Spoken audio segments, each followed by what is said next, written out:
Olá, bom dia! Seja muito bem-vindo ao programa Agropantanal. Vamos conferir os destaques da edição de hoje. Efeitos da estiagem na agricultura, produção de abacaxi na região metropolitana não emplaca e o produtor tem prejuízo. Devido à falta de água, de chuva, as plantas tiveram uma perda de uns 30% e também na qualidade do fruto, né? O fruto, além de perder os 30% na produção, ainda tem os frutos que são pequenos. E os efeitos da seca também atrapalham a semeadura da soja. E tem preocupação no campo, hein? Porque também os plantios do milho e do algodão podem ter atrasos. Na safra passada, a gente passou de 80% já nesse mesmo período. Então a gente tem um atraso bem significativo com relação à safra passada. A estiagem também afeta a pecuária, tem gado morrendo e pecuaristas buscam alternativas como o bagaço da cana. Trazemos 7 toneladas por semana dessa cana para poder fornecer para o gado, conseguir escapar desse período aí tão crítico. E no quadro Papo com Café tem sustentabilidade.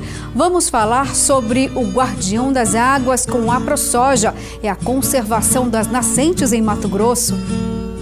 E tem receita especial. Que tal aquele peixe à moda cuiabana?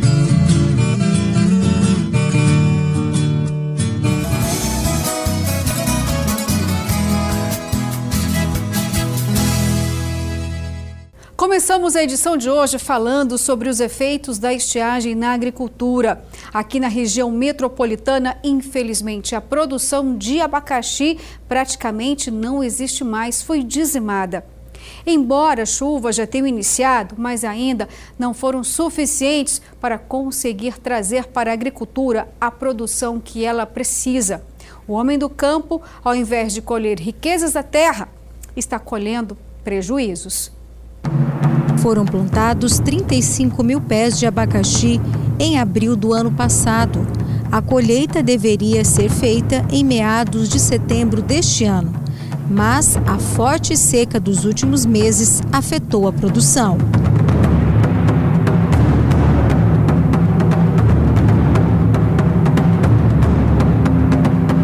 Devido à falta de água, de chuva, as plantas tiveram uma perda de uns 30% e também na qualidade do fruto, né? O fruto, além de perder os 30% na produção, ainda tem os frutos que são pequenos. Mesmo utilizando as técnicas apropriadas para o plantio, o agricultor conta que não conseguiu reverter a situação. A plantação alinhada, toda escalonada, com distanciamento correto, né?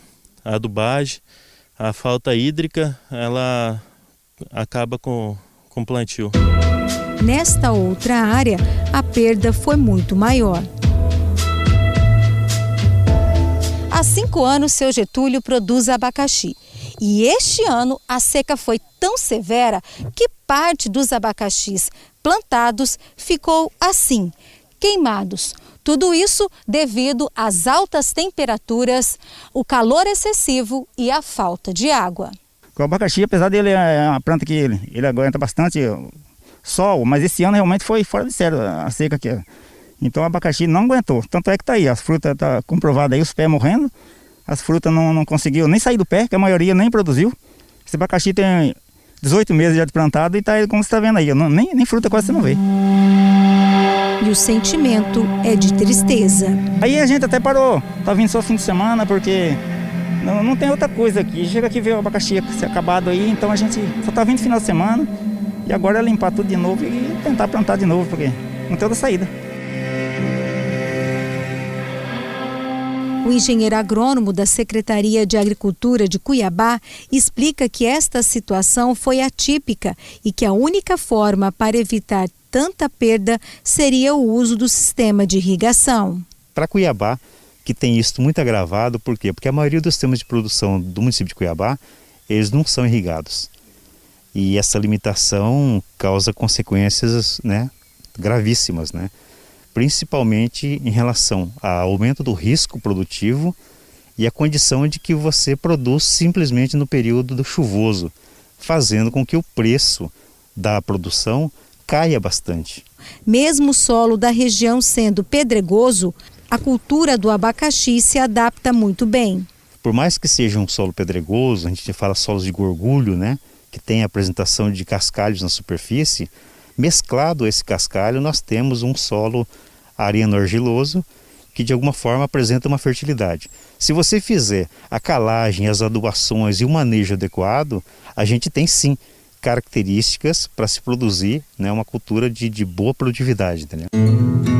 Mesmo com os prejuízos, os pequenos agricultores não pensam em desistir e dizem que sempre há esperança de um novo recomeço. E agora é limpar tudo de novo e tentar plantar de novo, porque não tem outra saída. Porque não podemos abandonar a propriedade aí, né? Se a gente desiste, isso aqui deixa de entrar na mesa da população, né? É um alimento que vai faltar na mesa dos cuiabanos. Então a gente luta, hoje estou com essa dificuldade, mas a gente agora no fim do ano, no começo do ano, eu já vou aumentar o plantio e se Deus quiser eu vou conseguir entrar com a irrigação. Aí eu vou ter um plantio melhor. Nossa, quanta tristeza dá, né? É praticamente um ano inteiro de trabalho árduo, trabalho duro, perdido.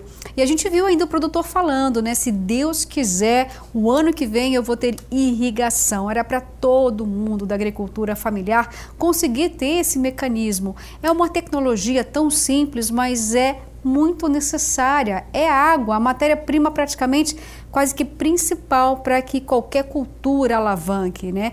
Mas aqui a questão é que muitas vezes o agricultor não tem a titulação da terra, tem dificuldade no acesso ao crédito, porque ele sabe, né, o que é o ideal para que ele consiga ter uma boa produção. Mas a gente está torcendo aqui para que a chuva enfim chegue, ela está avançando já, mas infelizmente o longo período de estiagem acabou acarretando, né, todos esses danos aí para a produção agrícola. E olha só, ainda falando sobre isso, a soja também, né, a rica soja, passa por esses abalos. Segundo o IMEI, o Instituto Mato Grossense de Pesquisas Agropecuárias, ainda não avançou muito não o percentual da semeadura do grão. Então a gente vai agora com a repórter Ieda Magossi, que vai contar pra gente o quanto avançou ou deixou de avançar o plantio da soja. Ieda? Até o final de outubro deste ano, o percentual de semeadura de soja foi de 54%, isso de acordo com a AproSoja. E quem vai dar mais detalhes sobre o plantio da soja este ano é a gerente de defesa agrícola aqui da AproSoja. Jerus, então explica para a gente como é que ficou essa questão da semeadura, né? Foram 54% até o final de outubro. Esse número, né? O quanto que foi abaixo em relação às safras anteriores? Bom dia, tudo bem? Bom dia a todos. Em relação à semeadura do ano passado, nós estamos com um percentual bem abaixo, em média aí 25%, né? E com relação à média dos últimos 5 anos, nós estamos com um percentual quase 15% abaixo. Né? Ano passado, na média dos últimos 5 anos, nós tínhamos mais ou menos, nessa época, um percentual de 65%. Né? Na safra passada, a gente passou de 80% já nesse mesmo período. Então a gente tem um atraso bem significativo com relação à safra passada. Agora, existem regiões, por exemplo, que são consideradas mais críticas em relação ao plantio? Sim, a região oeste, nesse ano, né, ela está com um acumulado de chuva muito abaixo, né, do que é esperado para a região. E no mês de novembro, essa característica tende a perdurar. Então nós vamos ter aí, está previsto uma redução de aproximadamente 42% no volume de chuva para a região oeste. As demais regiões estão estabilizadas. Agora, em relação à colheita, né? Essa questão que tem afetado agora o plantio, isso vai atingir a colheita? Sim, apesar dos produtores estarem utilizando um ciclo, né, mais curto, provavelmente a gente vai ter uma extensão, uma colheita um pouco mais tardia. Né? No entanto, pelos dados que nós temos, esse atraso na colheita com relação à média dos últimos 5 anos vai ficar em torno de uma semana. Agora, em relação à qualidade dessa produção, já que ela está sofrendo agora logo no início do plantio, né? O que a gente pode avaliar assim, de uma forma, como se fosse uma avaliação assim, pré-avaliação ainda em relação ao plantio? Toda vez que a gente tem plantios fora, né, do período ideal, a gente pode acarretar uma redução na produção, né? No entanto, com relação à qualidade dos grãos, a gente tem que aguardar um pouco mais, né, para ver se a gente tem a estabilização das chuvas, se a gente vai ter chuva considerada durante o enchimento de grãos, né, e principalmente o volume de chuvas no período da colheita. Agora, em relação às outras culturas, né, como o algodão, o milho, eles também podem ser afetados? Muito provavelmente com esse atraso no plantio, né, a janela do milho ela vai ficar um pouco mais restrita assim, do plantio, assim como a janela do algodão.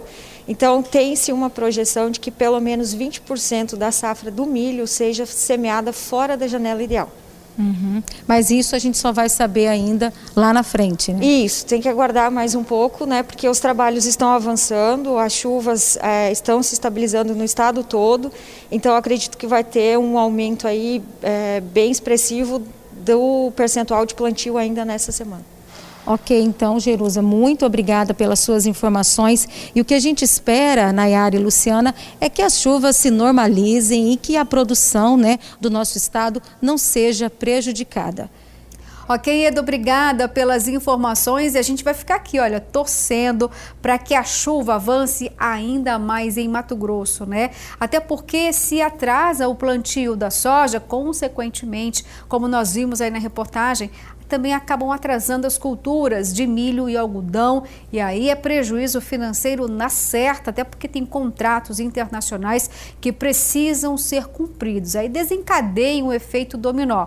Mas vamos torcer aí, né, pedir para o Divino mandar chuva em todas as regiões daqui de Mato Grosso e que as pragas não apareçam, né? Bom, e falando então em chuva, está na hora da gente conferir a previsão do tempo. É o Aproclima e a Marcela Lírio aqui traz para a gente todas as informações do tempo. Vamos ver. Vamos ver a previsão do Aproclima para esta semana. Olha só, a chuva continua tímida em praticamente todo o estado. Teremos pancadas isoladas em alguns pontos do mapa, começando pelo norte e descendo até o centro-sul.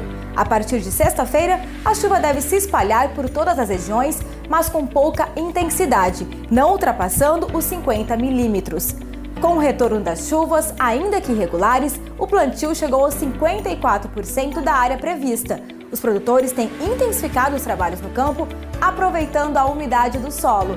E por falar nisso, temos um armazenamento considerável, acima de 80% em Alta Floresta, Sinop, Canabrava do Norte, Água Boa e Rondonópolis. E essas foram as previsões da semana, mas você pode ter acesso a mais informações climáticas por meio do site da Proclima. Uma ótima semana a todos. É com vocês aí no estúdio.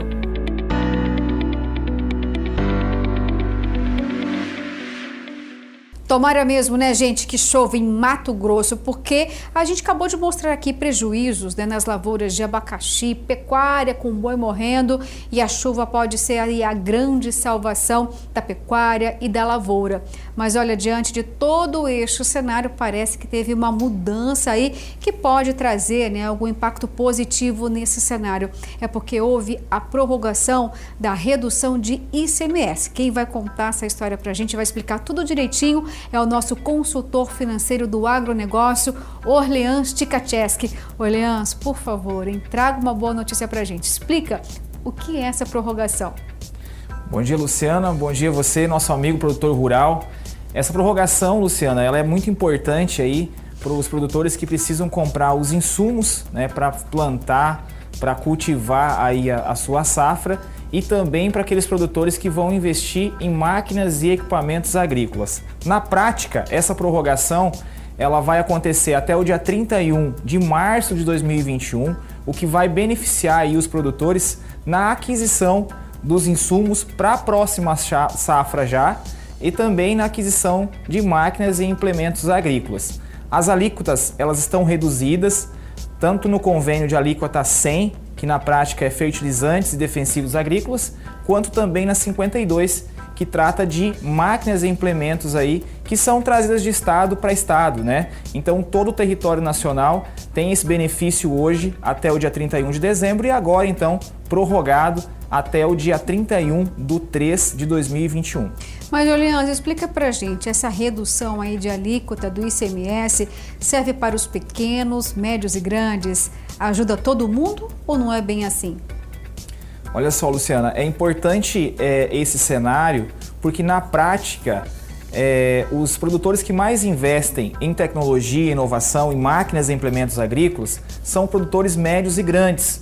E esses produtores muitas vezes já têm outros benefícios também que ajudam aí no baixo custo da produção. Então, o médio e o grande ele é beneficiado sim com essa redução de alíquota e com a manutenção dessa redução nos próximos meses, mas o pequeno, que tem a maior dificuldade, tanto na compra dos insumos, quanto também na comercialização e muitas vezes não faz exportação, na prática não está aqui tão beneficiado com essa redução de alíquota.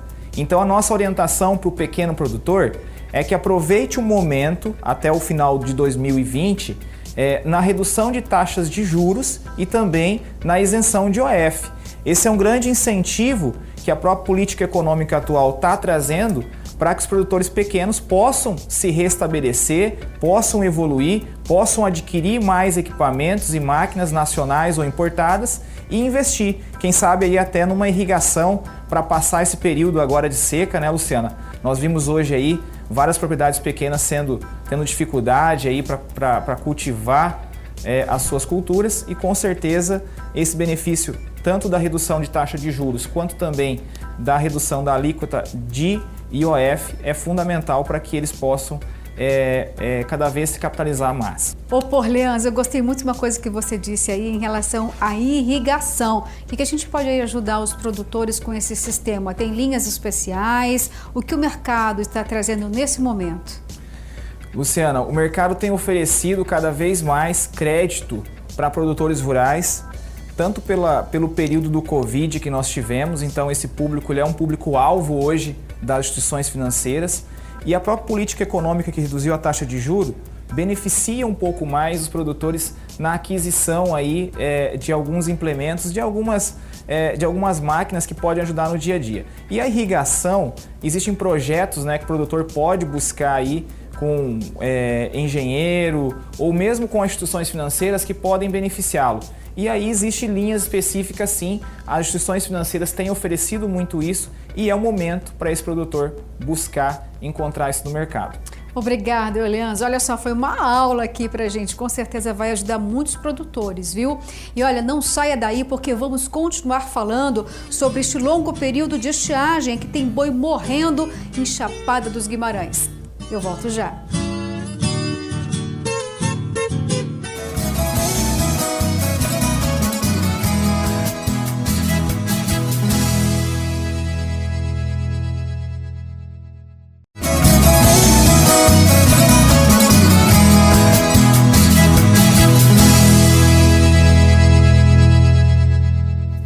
E com a escassez da chuva, o pecuarista também está sofrendo. Tem boi morrendo no campo. Essa situação já é vivenciada em Chapada dos Guimarães. Então vamos para lá com a repórter Ieda Magossi. O rebanho ainda está sentindo os reflexos da seca severa deste ano. Neste sítio do pecuarista Marcelo, que fica em Chapada dos Guimarães, tem 176 vacas parideiras e 83 bezerros. O sistema de manejo é semi-extensivo para a pecuária de cria. Marcelo conta que chegou a morrer 5 cabeças neste período de calor excessivo e falta de água. Para manter a alimentação dos animais, o pecuarista buscou alternativas como o bagaço da cana para evitar ainda mais perdas. A única alternativa que conseguimos é uma cana, né, aqui em Chapada dos Guimarães, a 40 quilômetros, e trazemos 7 toneladas por semana dessa cana para poder fornecer para o gado, conseguir escapar desse período aí tão crítico. De acordo com o pecuarista, de setembro a início de novembro deste ano, choveu aqui na propriedade 57 milímetros. O ideal para que todo o pasto estivesse regenerado seria de pelo menos o dobro desse volume de chuva. Sem água, os animais ainda estão debilitados e a vacinação da aftosa e a inseminação tiveram que ser prorrogadas. Num período desse a gente já deveria ter feito inseminação, deveríamos ter já vacinado o gado, né? Sempre fazemos isso no início da campanha. Por se tratar de um período anormal, a gente não conseguiu fazer nenhum desses manejos até o momento, né? A baixa pluviometria, ela deixou inadequado qualquer tipo de manejo, tanto na pastagem, né, da propriedade, quanto no gado. Essa situação também está acontecendo na fazenda da família do jovem Alex. Ele e o pai são os responsáveis para cuidar de um rebanho de aproximadamente 1.400 cabeças de gado para cria e engorda. Diante de tanta seca, alguns animais não suportaram e acabaram morrendo. Tivemos a perca de total aí, a nossa propriedade de 10 cabeças.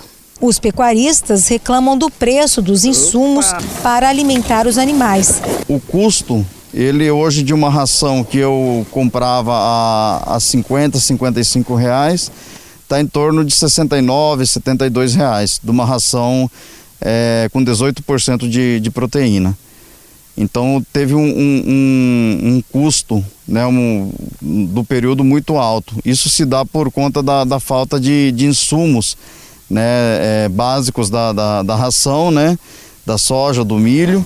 Nos onerou em torno ali de praticamente aí 15 mil reais por mês para tratarmos aí de 170 vacas, né, 170 vacas paridas, e para a gente poder tentar segurar o score do animal para conseguir fazer esse manejo aí agora final do mês e prosseguir para o mês que vem com a inseminação dos animais. Que tristeza! A gente percebeu aí nas imagens do Marco Xavier aquele pasto sequinho. A gente prefere aquele verde para alimentar o gado, né? Que tá magro também. E aí o pecuarista reclamando e muito do custo elevado da produção. A gente está esperando então que a chuva ajude a resolver toda essa situação. E tem aí, né, o bagaço da cana, que pode ser uma alternativa viável, paliativa para ajudar os pecuaristas neste momento, né? Mas olha só, tem notícia boa aqui também. É que o governador de Mato Grosso, Mauro Mendes, anunciou recentemente 9 bilhões de reais de investimentos pesados. É o programa Mais MT. E a boa notícia é para a agricultura familiar. Mais de 260 milhões deste total, desse volume financeiro, vai diretamente para este setor. Em Mato Grosso, cerca de 127 mil famílias sobrevivem diretamente da agricultura familiar, entre assentamentos e proprietários de pequenas áreas particulares. Estes produtores não estão esquecidos pelo governo de Mato Grosso. O programa Mais MT, que é o maior programa de investimento já visto na história do estado, vai investir 265 milhões na área de agricultura familiar e regularização fundiária. O valor será utilizado para fomentar as várias cadeias produtivas, com a aquisição de equipamentos, máquinas, assistência técnica remota e regularização de imóveis urbanos e rurais. Nós temos aí 185 milhões que vão ser distribuídos, subsidiados através dos programas Mato Grosso Produtivo, para dar condição para aquele produtor que é da agricultura familiar, para que ele também possa alavancar, ganhar dinheiro, ter condições de vida, qualidade, continuar lá na sua propriedade. É um programa audacioso, muito desafio pela frente, que é executar isso agora, mas eu tenho certeza que com as equipes, com os ajustes internos, nós vamos conseguir levar à frente e ao final poder comemorar aí as grandes transformações e resultados que isso vai trazer para Mato Grosso e para a vida das pessoas. Com o Mais MT, o investimento anual do governo para a agricultura familiar passa a ser de mais de 45 milhões ao ano, mais de 4 vezes a média da última década. O Mais MT também investirá 80 milhões no programa Regulariza MT, que inclui ações de ampliação de estrutura para regularização urbana e rural e execução do programa Terra Limpo. Nos últimos 8 anos, em torno de 10 milhões por ano foram investidos, né? Então hoje é uma realidade diferente e o mais, eu acho que o mais próprio é que nós temos hoje uma condição também diferente. Veja outros investimentos feitos pelo programa Mais MT no site mt.gov.br. E o presidente da Assembleia Legislativa, o deputado Eduardo Botelho, também falou a respeito do programa Mais MT e lembrou o gestor que a Casa de Leis, ou seja, a Assembleia Legislativa, também teve grande contribuição na formação do projeto. Todo esse trabalho começou na Assembleia Legislativa, com o trabalho realizado na Assembleia Legislativa em janeiro de 2019, quando começou a mudar os projetos do FETAB. Em julho de 2019, quando fez a revisão dos incentivos fiscais, a nova lei de responsabilidade fiscais que foi aprovada na Assembleia, enfim, tudo isso proporcionou condições para o Estado ter hoje de investir. E esse resultado vai ser proporcionado através desse volume de obra que vai ser lançado hoje e que vai beneficiar toda a população do Estado. Bom, com 9 milhões de reais dá para fazer muito investimento. Então a gente vai aqui torcer para que de fato, esse recurso chegue aonde tem que chegar devidamente. A agricultura está esperando por esses recursos para que faça a diferença. E agora a gente vai para o nosso giro de notícias. A etapa de vacinação contra a febre aftosa começou no dia 1º de novembro em Mato Grosso. Bovinos e bubalinos de até 24 meses devem ser imunizados e a vacinação deve ser comunicada ao Instituto de Defesa Agropecuária de Mato Grosso, o INDEA. Nesta etapa, 14 milhões de animais devem ser vacinados em todo o estado. Na região do Pantanal, a vacinação e a comunicação seguem até o dia 15 de dezembro. O Serviço de Inspeção Federal divulgou o 7º relatório de atividades que vem acompanhando os impactos decorrentes da pandemia do coronavírus, as atividades essenciais realizadas pelo serviço. Segundo o documento, em setembro, não foi registrada nenhuma paralisação de atividades de abatedouros frigoríficos sob inspeção federal, por motivos relacionados à ocorrência do vírus. Assim como em agosto e no mês de setembro, o CIF registrou aumento de 48% na emissão de certificados sanitários para produtos de origem animal, em comparação ao mesmo período em 2019. Segundo dados do Instituto Mato Grossense de Economia Agropecuária, o IMEA, o segundo semestre deste ano alavancou a melhoria na suinocultura. Houve aumento de 50% no preço do quilo do suíno pago ao produtor rural, em relação ao primeiro quadrimestre de 2020. O valor atingiu R$ 6,73 em outubro, em contrapartida, R$ 4,50 em abril. Aproveitando a boa fase, produtores de Mato Grosso se preparam com capacitação para melhorar ainda mais a qualidade dos serviços e do produto final. Em 2020, os últimos treinamentos ofertados para o setor de suinocultura pelo Serviço Nacional de Aprendizagem Rural de Mato Grosso, o Senar, em parceria com os sindicatos rurais, será neste mês de novembro. Para 2021, já estão programadas mais 4 capacitações para o setor. E agora chegou o momento do nosso quadro especial, Mito ou Verdade? Vamos ver qual vai ser a indagação de hoje? Mito ou verdade? O leite auxilia no sono? Verdade ou mito? Olha só que pergunta interessante, hein? Conheço muita gente aí que mama feito um bezerro. Bem, enquanto você pensa na resposta, a gente vai conferir agora a agenda de eventos.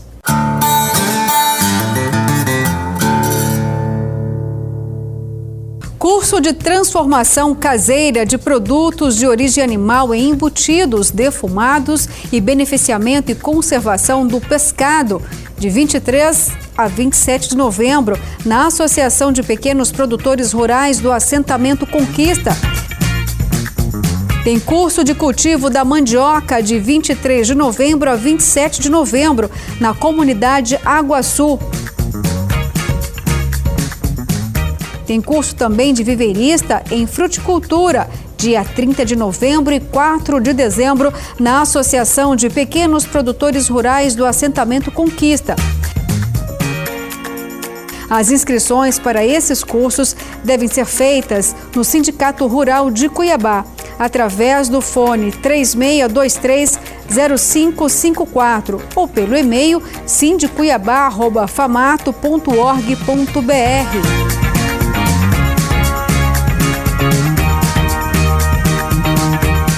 E não saia daí, porque daqui a pouquinho tem assunto importante, hein? Vamos falar sobre o projeto Guardião das Águas da ProSoja. Vamos saber se os produtores rurais estão conservando ou não as nascentes.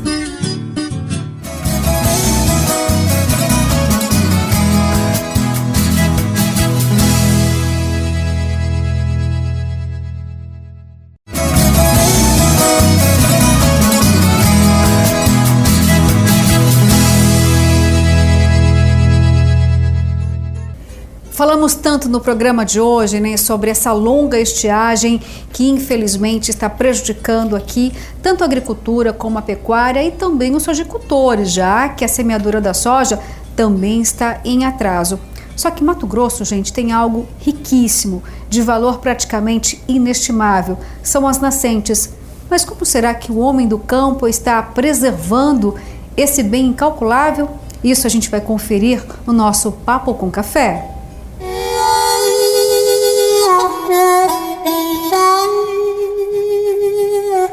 E a ProSoja, em parceria com o Instituto Ação Verde, tem o projeto Guardião das Águas, que visa ajudar o produtor a preservar as nascentes nas propriedades em que a cultura se baseia na soja. Então, sobre este assunto, eu vou conversar com a Marlene Lima, que representa aqui a ProSoja e vai explicar para a gente como funciona esse projeto Guardião das Águas. Bom dia, seja bem-vinda aqui no programa Agropantanal. Bom dia, é uma oportunidade muito boa para nós estarmos falando desse assunto que é a água.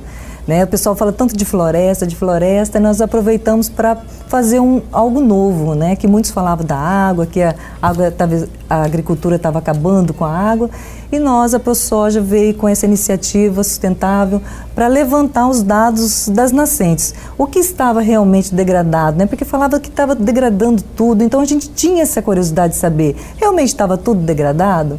Então, em 2017, nós iniciamos um piloto, lá no município de Itapurá, e de cara nós já identificamos 805 nascentes no município. Só no município, Só no município de Itapurá, isso. E aí não parou, e quanto à pandemia esse ano, nós já fechamos esse ano, vamos fechar agora 2020, dezembro, 32 municípios, já estamos em 30 municípios, já temos mais de 52 nascentes já identificadas, catalogadas de acordo com o seu grau de conservação.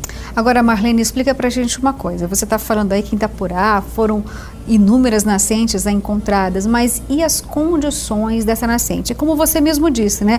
Todo mundo comentava aqui que as nascentes, gente, estavam sendo destruídas. É porque a gente tem praticamente essa visão aqui na área urbana.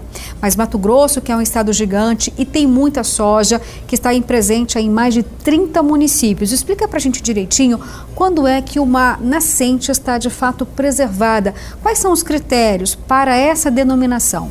Nós fazemos um diagnóstico catalogando assim, se ela está ótima, boa, regular, ruim. Então, mais de 95% dessas nascentes que já foram identificadas, dessas mais de 52 mil, nós identificamos que mais de 95% estão em bom estado de conservação. Isso quer dizer que elas estão preservadas, ou seja, elas estão vegetadas no seu entorno e totalmente conservadas.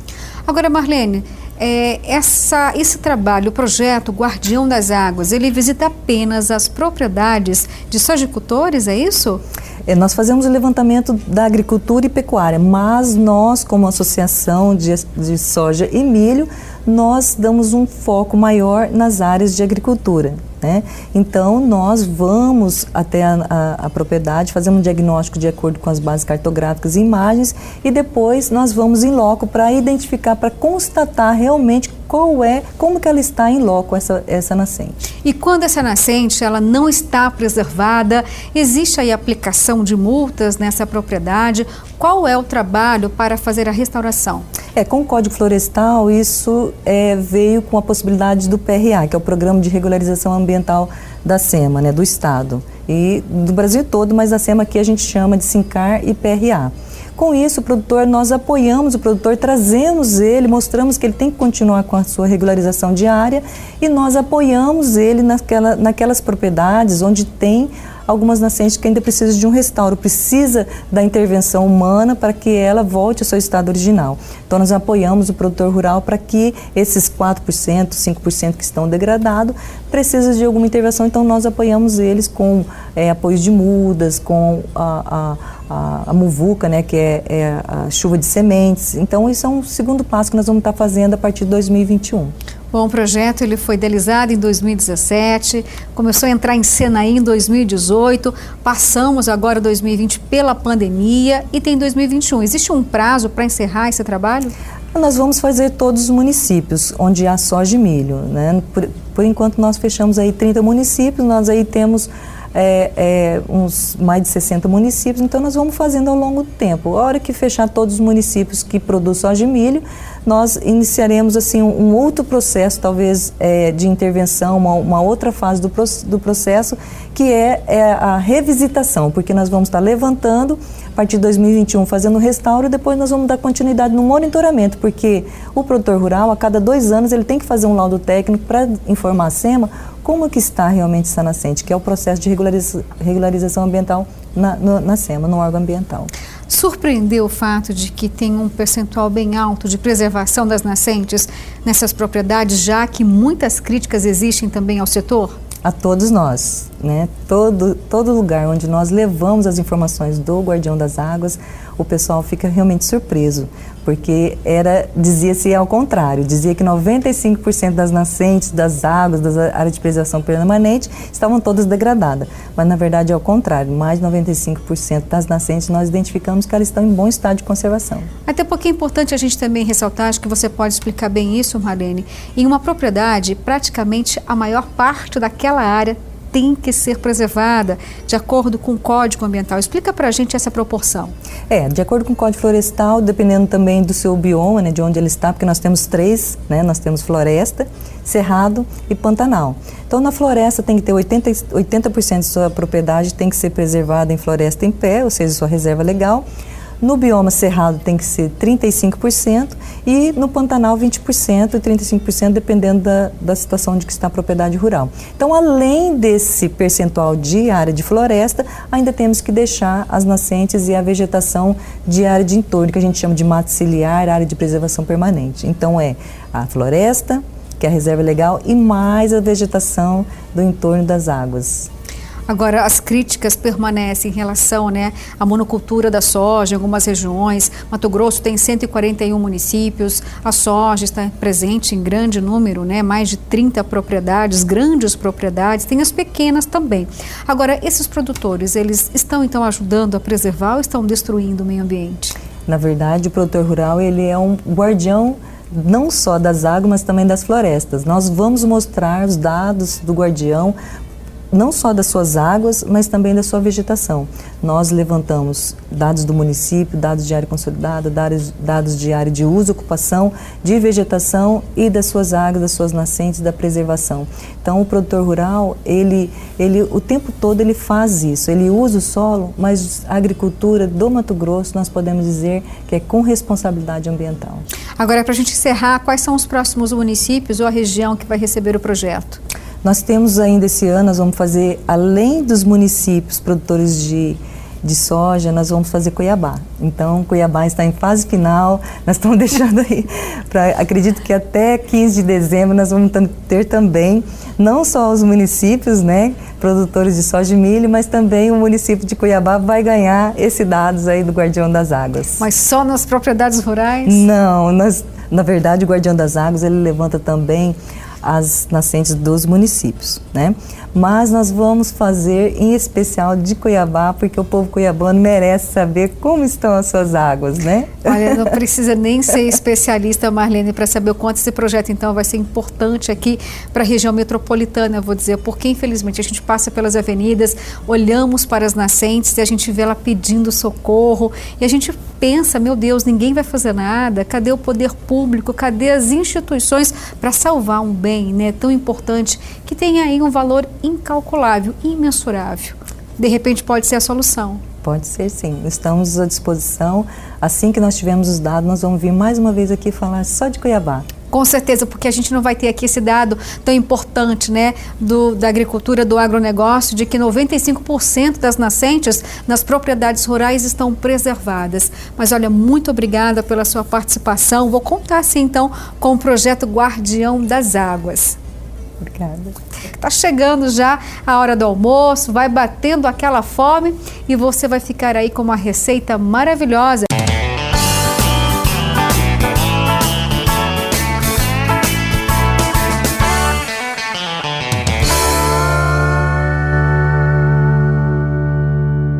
Nayara, Luciana, hoje o programa Agro Pantanal vai apresentar uma receita diferente, lançada agora, recentemente, que mostra uma mistura da culinária italiana com a culinária cuiabana. E quem vai explicar pra gente essa receita da mujica serafina é o chefe de cozinha Fernando.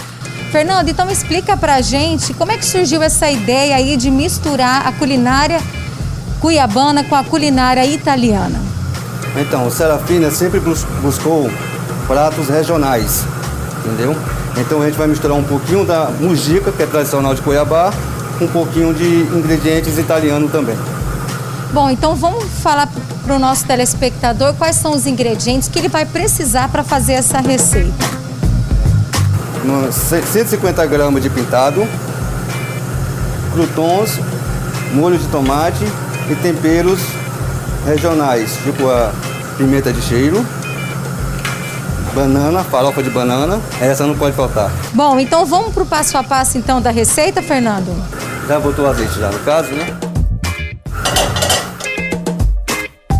Cebola.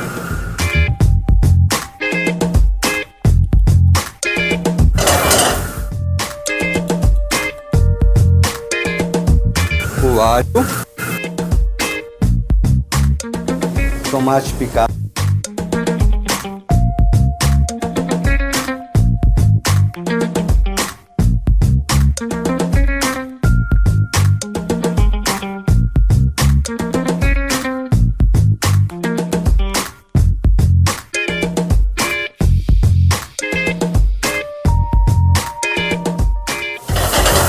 Ele tem que ficar um pouquinho mais dourado.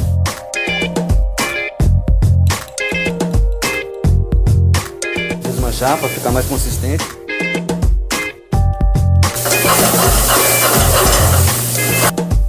Cheiro verde.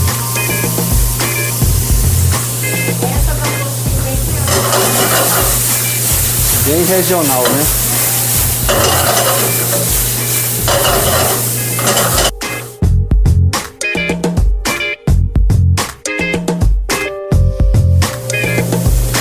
Entra com a mandioca.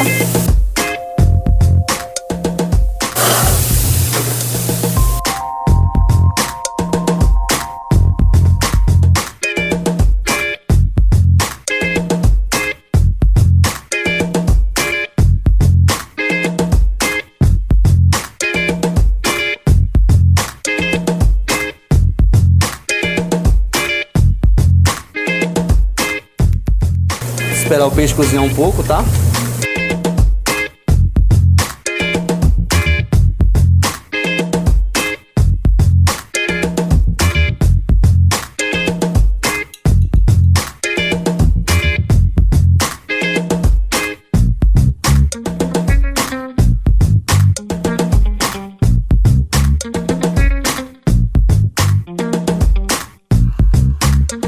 O que ele tem exatamente? Quais são os acompanhamentos? Então a gente tem um crouton, que é muito famosa pela salada Cisa, que é uma torradinha italiana, o vinagrete e a farofa de banana. E o pirão.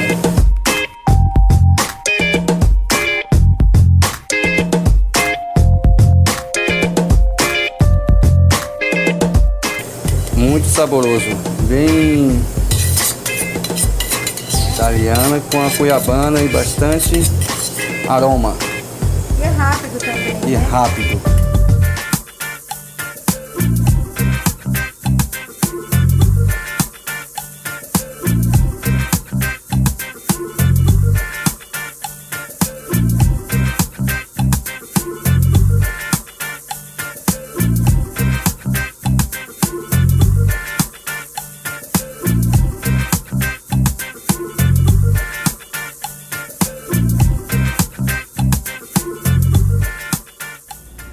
E agora chegou aquela hora importante, eu sei que você está aí em casa pensando, né, sobre o mito ou verdade.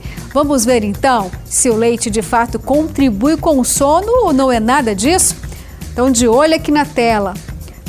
Mito ou verdade, o leite auxilia no sono? Verdade, gente, olha só que surpresa. Tenho certeza que você não sabia disso. É que o leite tem uma propriedade, é o triptofano, que na realidade ele ajuda o organismo a produzir mais a serotonina, que é aquele hormônio natural e que ajuda no sono. Então já sabe, viu? Toma um leitinho antes de dormir para que você tenha uma boa noite de sono. Mas olha, tem um segredinho ainda aí. Não pode ser aquele leite gordo, não. Tem que ser o leite desnatado, porque se for o leite gorduroso, aí você pode ter até mesmo uma insônia. Exatamente, então já sabe, é leite desnatado antes de dormir. E olha só, o programa fica por aqui. Todo mundo sentiu falta da Nayara Moura, eu também senti muita falta, mas domingo que vem, com certeza, ela estará conosco aqui no programa Agro Pantanal. E vocês tenham um excelente domingo.